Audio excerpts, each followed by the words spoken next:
सभी की शुद्ध आत्मा को अनंत वंदन नमन। महात्मा आनंद गंजी ने एक बहुत सुंदर पद लिखा है और वो पद है, अवसर बेर बेर नहीं आवे। अवसर बार बार नहीं आता। अवसर बारंबार नहीं आता, ऐसा जो समझ लेता है वो अवसर को क्या करता है? साध लेता है। अवसर को पकड़ लेता है, अवसर को साध लेता है, अवसर को चूकता नहीं है, क्योंकि उसे मालूम है ऐसा अवसर मेरी जिंदगी में फिर कभी आएगा नहीं। बाकी सब कुछ मुझे दोबारा मिल सकता है, लेकिन जो अवसर निकल जाते हैं, जो समय निकल जाता है, वो दोबारा लौट करके नहीं आता। तो इसलिए महात्मा आनंद गंजी ने ये बात कह करके ये इंस्पायर किया, ऐसी प्रेरणा दी कि अवसर बार बार नहीं आता है। और यही बात कहते हैं संत तुलसीदास जी ने भी लिख दी, नहीं ऐसो जन्म बार बार, नहीं ऐसो जन्म बार बार। यानी इसके दो अभिप्राय हैं, नहीं ऐसो जन्म बार बार। पहला अभिप्राय तो स्पष्ट ही है आपको कि ऐसा जन्म मुझे बार बार नहीं मिलेगा, ये तो कॉमन स्तर का है। लेकिन विशेष स्तर का कौन सा है? हाँ, नहीं ऐसो जन्म बार बार, यानी ऐसा जन्म मुझे बार बार चाहिए ही नहीं। ऐसा मैं कुछ करूं इस जीवन के अंदर कि ऐसा जन्म मुझे दोबारा लेना ही ना पड़े। तो संत तुलसीदास जी ने ये प्रेरणा दी कि अवसर बार बार तो नहीं आता, लेकिन जो अवसर मिला है उसमें ऐसी कुछ करनी कर ले, ऐसी साधना कर ले, ऐसा अभिप्राय अपना फिक्स कर ले और ये समझ में आ जाए कि ऐसा जन्म मुझे बार बार ना मिले, चाहे वो जन्म देवगति का क्यों ना हो। वो भी क्या है? जन्म ही है, वो भी जन्म है। और हर जन्म के पीछे क्या लगी है? मृत्यु लगी है। हर जन्म के पीछे मौत लगी हुई है। यानी ऐसा जन्म मुझे दोबारा मिले ही नहीं। इसलिए आपने सुन रखा होगा, जन्म जो है वो तो प्रकृति है या विकृति है? विकृति। जन्म लेकर के मृत्यु को प्राप्त करना वो प्रकृति है या विकृति है? सोनाली नहीं बताओ, जन्म लेना क्या है? विकृति। जन्म लेना प्रकृति नहीं है, जन्म लेना विकृति है। इंस्क्राइब कर लेना अंदर में, एकदम अंदर में फिट कर लेना। जन्म भले ही उत्सव के रूप में हम मनाते हो, लेकिन अंदर से याद आनी चाहिए कि ये जन्म जो है वो विकृति का परिणाम है, मेरे विकारों का एक परिणाम है। मेरे विकारों का ये फल मुझे मिला है कि फिर से जन्म मिल गया। कौन सा ऐसा जन्म होगा जो अंतिम जन्म होगा? और उस अंतिम जन्म के लिए मैं ऐसी कोई करनी करूं कि मेरा जन्म जो है वो अंतिम जन्म हो, उसके बाद कोई जन्म नहीं। जन्म के बाद मृत्यु का आना तो प्रकृति है, वो तो आने ही वाली है। लेकिन जन्म जो है, यदि यही करेक्शन कर ली जाए कि ऐसा जन्म मुझे बार बार लेना ही ना पड़े, और उसके लिए हम सुन रहे थे कि सुख का पासवर्ड हमें हासिल हो जाए, हमें श्रद्धा में आ जाए, हमारी बिलीफ सिस्टम में अंदर जम जाए, हमारी 100% की श्रद्धा ये हो जाए कि मैं तो शुद्धात्मा तो हूँ। सुख का पासवर्ड क्या है? मैं शुद्ध आत्मा हूँ, इसलिए मुझ में क्या रहता है? सुख रहता है। मुझ में सुख क्यों रहता है? क्योंकि मैं शुद्ध आत्मा हूँ। मेरे अंदर किसी का प्रवेश आज तक नहीं हुआ। अनादि काल से किसी एक, कहना चाहिए फॉरेन एलिमेंट्स का, मुझ में प्रवेश नहीं हुआ। कोई विकार मुझ में प्रवेश नहीं करता, कोई पुद्गल मुझ में प्रवेश नहीं करता। यानी ऐसा मैं शुद्ध हूँ। इसी के कारण कारण मुझ में सुख रहता है। मैं ही सुख स्वरूपी हूँ, मुझ में सुख रहता है। फिर थोड़ी भिन्नता और भेद नजर आता है, मैं ही सुख हूँ, मैं ही सुख धाम हूँ। और इसलिए हमने वर्जन समझा था कि मैं सुख स्वरूपी आत्मा हूँ, मैं ही सुख धाम हूँ। और इसके लिए यदि समझ में आ जाए कि एकमात्र सुख कहाँ पर है, कहाँ पर है, अंदर, मेरे अंदर सुख है, मुझ में सुख है, मैं ही सुख हूँ। यानी ऐसी बातें जब अंदर से समझ में आने लगती हैं तो बाहर में अपने आप जो है एक करेक्शन हो जाती है, बाहर में चेंज हो जाता है। बाहर के द्वारा जो बाहर से सुख मिल रहा है, चीजों का, वस्तुओं का, मान सम्मान का, उसका क्रेज नहीं रहता। वो मिले तो ठीक, वो नहीं मिले तो ठीक, उसके लिए कुछ करने धरने के लिए हम तैयार नहीं होते। इसलिए भगवान महावीर ने ये बता दिया कि तू स्वयं सुख धाम है, तू ही सुख धाम है। और तुझे फील क्यों नहीं होता कि तू सुख धाम है? दृष्टि बाहर है, अभी योग्यता पकी नहीं है, अभी समझ में पूरा पूरा आया नहीं है। समझ में जिस दिन 100% आ जाएगा, निर्णय 100% का हो जाएगा। समझ जब तक कच्ची रहेगी, थोड़ी भी कच्ची रहेगी, तब तक जो है मन में चंचलता बनी रहेगी और निमित्तों के अधीन हम होते रहेंगे। इसलिए समझना ये है अच्छी तरह से कि हमारी समझ को पकाने के लिए, हमारी योग्यता को पकाने के लिए, जो सुख मेरे भीतर है लेकिन उसका स्वाद मुझे नहीं आता और मुझे ऐसा लगता है कि सुख बाहर में है, सुख बाहर वालों से मिलेगा। और ऐसी भ्रांति तब तक रहेगी जब तक मुझे मेरी कंप्लीट पहचान नहीं हुई है, कंप्लीट विश्वास मुझे अपने आत्म स्वरूप पे नहीं हुआ है, तब तक ये स्थिति बनी रहती है। तो पासवर्ड शब्द हमारी योग्यता को खिलाने के लिए हमें प्रेरणा देता है कि जो सुख मुझ में है वो मैं उसका स्वामी हूँ, वही मेरा सुख है, वही मैं हूँ। ऐसा भाव अंदर से जमे, ऐसा भाव अंदर में ठहरे, उसके लिए हम सुन रहे थे पासवर्ड शब्द के माध्यम से। हमने लेटर पी को सुना और लेटर पी ने हमें क्या प्रेरणा दी? पाप विराम। जब तक पाप विराम हम नहीं करेंगे तब तक मेरे भीतर में रहा हुआ सुख मुझे आनंद नहीं दे सकता, क्योंकि मुझे तो जो है वो पाप की क्रियाएं अच्छी लगती है, पाप करने में गति आती है, पाप करने से मेरा रस जो है उसी में जुड़ा हुआ है। और हमें एक्सक्यूज अपने आप को देते हैं कि गृहस्थ जीवन के लिए इतने पाप तो करने ही पड़ेंगे, कर्तव्य पूरा करने के लिए तो सब कुछ करना पड़ता है। और इस तरह से हमने अपनी अयोग्यता को क्या किया? पुष्ट किया।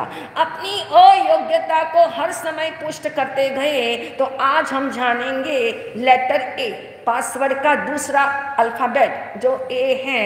और ए कहता है आत्मस्मरण। आत्मस्मरण क्या करो? आत्मा को याद करो। आत्मा को याद क्यों करना चाहिए? क्योंकि हम कैसे हैं? आत्मा को याद करते हैं कि नहीं करते हैं? नहीं। जो आत्मा सुख का धाम है, जो आत्मा सुख स्वरूपी है, और उस सुख स्वरूपी को आज तक हमने याद किया नहीं। क्योंकि हाँ, क्योंकि हम किसी की याद लेकर के बैठे हुए, हम किसी की या किसी और को स्थान दे रखा है। आत्मा का स्मरण हमें नहीं होता, आत्मा का सुख हमें सुख नहीं लगता, हमें जो है पुद्गलों का सुख सुख लगता है, इंद्रियों से मिलने वाला सुख सुख लगता है। जब तक ऐसी मनस्थिति रहेगी और ऐसा अभिप्राय अंदर में रहेगा, तब तक आत्मा का स्मरण जब तक नहीं होगा, क्योंकि जिसका स्मरण करोगे, साइकोलॉजी कहती है उसके निकट जाओगे।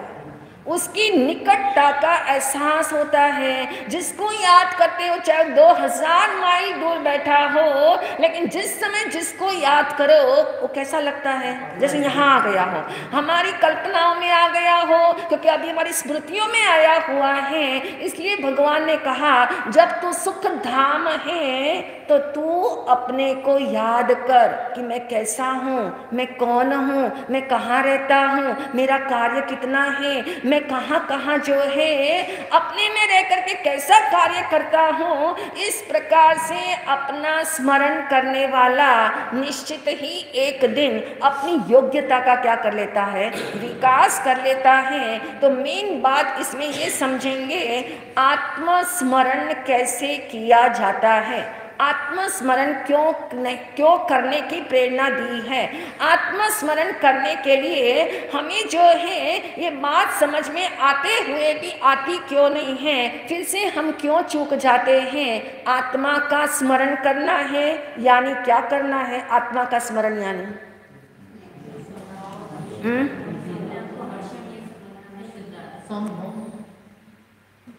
आत्मा का स्मरण करने का अभिप्राय कि मैं कौन हूँ इसका पहले बराबर बोध हो। मैं कौन हूँ, आत्मा का स्मरण, जिसका स्मरण करते हो उसके बारे में कुछ जानते होते हो। जिसको भी याद करते हो, कोई वस्तु याद करोगे तो उसकी आपकी कोई महिमा आई हुई है, उस वस्तु की आपको महिमा है, आपको याद आया है, या उस वस्तु से आपको लगाव है इसलिए आपको याद आ रही है, उस व्यक्ति से लगाव है इसलिए व्यक्ति याद आ रहा है। ऐसे ही स्मरण उसका होता है जिससे हमारी प्रीति होती है, स्मरण उसका होता है जिसकी हमें महिमा आई हुई होती है। जिसकी महिमा ना आई हो तो याद ही नहीं आता, याद भी नहीं आता और उस तरफ रुचि भी नहीं जाती, उस तरफ रुचि नहीं जाती। इसलिए ज्ञानियों ने कहा आत्मस्मरण कर, आत्मा को याद कर। तू मौलिक है, तेरा सब कुछ, तेरा अपना जो वैभव है वो शाश्वत है। तू ही सारपूर्ण है, तू ही सत्य है, तू ही शाश्वत है, तू ही परम धाम है, तू ही सुख धाम है। ऐसे भावों के साथ जब हम अपने आप को याद करते हैं तो दूसरों से मांग क्या हो जाती है, समाप्त हो जाती है। दूसरों से क्या मांगेंगे, दूसरा कौन मुझे कुछ दे सकता है, मैं किसी को क्या दे सकता हूँ, मैं किसी को कुछ नहीं दे सकता। यदि कोई व्यक्ति विचार करता हो मैं ये व्यक्ति बड़ा दुखी है, मैं इसको कुछ दूं, लेकिन भगवान कहते हैं यहाँ कोई किसी को कुछ भी देने में समर्थ नहीं है। दूसरा लेगा भी क्यों, क्योंकि दूसरा कौन है, वो भी परिपूर्ण है, वो अपने आप में कंप्लीट है। उसको अपनी कंप्लीटनेस का पता नहीं है इसलिए वो हाथ फैला रहा है। उसको अपनी परिपूर्णता का एहसास नहीं हुआ, वो तो अलग बात है, लेकिन परिपूर्णता वाला बोध भी उसके पास नहीं। मैं परिपूर्ण हूँ ऐसी महिमा उसको आई नहीं है, इसलिए दूसरों से सुख की अपेक्षा करता है। तो नंबर 1 का पॉइंट ये है कि आत्मा का स्मरण इसलिए करना है क्योंकि मुझे सुख चाहिए और मेरा सुख मैं ही हूँ, मेरा सुख कोई और नहीं है, मेरा सुख मुझ में है, मैं ही सुख हूँ। ऐसा अंदर से जब लगता हो और अंदर में बात जमती हो तो बारंबार स्मरण किसका आएगा। बाहर में कोई आइसक्रीम खाओ तो किसकी याद आएगी फिर। ये प्रयोग है, ये एक्सपेरिमेंट है, ये उस समय चेताने के लिए, अपने आप को झकझोरने के लिए कि स्वाद इसमें से नहीं आ रहा है। ये सुख का एहसास एक पुद्गल देता ही नहीं है, पुद्गल में सुख देने की ताकत ही नहीं है, क्योंकि इस इंग्रेडिएंट के अंदर कहीं सुख नाम की कोई वस्तु ही नहीं है। सुख कहाँ पर है? तो सुख मुझे आइसक्रीम खाने में क्यों लगता है? अपना विकल्प, अपना जो सुख, अपना जो आइसक्रीम खाने का जो राग है, सुबह से सोचा हुआ था शाम को आइसक्रीम खाएंगे। देखिए अब हरकत कैसी होती है, मन की हरकत कैसी होती है, सुबह से कुछ प्लान किया था, आज संडे है, आज संडे हम यहाँ यहाँ जाएंगे, ऐसा ऐसा करेंगे, ऐसा ऐसा खाएंगे, ऐसे ऐसे घूमेंगे, ठीक है। अब आपने ये प्लान किया और आपके प्लान के अनुसार आपके कार्य भी होते चले गए, लेकिन आपने जहाँ जहाँ गए यदि आत्मा का स्मरण साथ साथ बना रहा तो क्या होता रहेगा?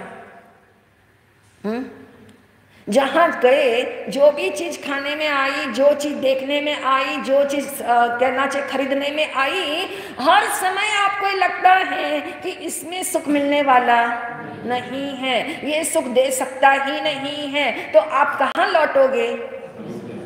इतना कह करके काम खत्म मत कर देना कि आइसक्रीम में सुख देने की ताकत नहीं है। इतना सा नहीं, इतना सा से आपका सर्कल पूरा नहीं हुआ, इतना सा से काम अधूरा रहा, साधना अधूरी रही, चिंतन अधूरा रहा, चिंतन एक पक्षीय हो गया। हमें चिंतन जो ले जाना है वहां तक कि आइसक्रीम में सुख तो नहीं है, फिर सुख कहाँ पर है? फिर कहाँ लौटना? अपने पे। जब तक अपने पे नहीं लौटो तब तक अपने से प्रश्न पूछते रहना, तब तक अपने से सवाल करते रहना कि ये कौन है जो आइसक्रीम खा रहा है, ये कौन है जो आइसक्रीम खाने वाले को जान रहा है। यानी ऐसे सवाल करके आप कहाँ पहुँचोगे? अपने तक पहुँचना, वरना तो आपके प्रयोग ऐसे ही हो जाएंगे जिसका कोई अर्थ नहीं। तो कहने का अभिप्राय, हमें ये पता है मैं सुख धाम हूँ, तो आपको सतत उस सुख धाम का स्मरण रहता ही चाहिए, रहता ही होता है, क्योंकि सहज स्वभाव है, सुख मुझे प्रिय है और वो सुख मुझे बाहर से मिलता नहीं है, मिल सकता भी नहीं है। तो सुख कहाँ पे है? सुख मेरे भीतर है। तो आत्मा का स्मरण करने से आत्मा की निकटता महसूस होती है, आत्मा का स्वरूप समझने की चेष्टा लगती है, आत्मा का स्वरूप समझ लेने के बाद उसका घोलन करने का मन करता है, आत्मा का स्वरूप समझने के बाद उसी आत्मा के इर्द गिर्द मेरा उपयोग रहे, ऐसा भरपूर प्रयास रहता है। तो आगे हम समझेंगे ये आत्मस्मरण वाकई में एक ऐसा कोशिश है, एक ऐसी चीज है जो आपकी कहते हैं पर्याय को बहुत विशुद्धि दे सकती है। और वो पर्याय की विशुद्धि कैसे हो सकेगी, इसके भाव अवसर पे। कोई कचकान है तो बता।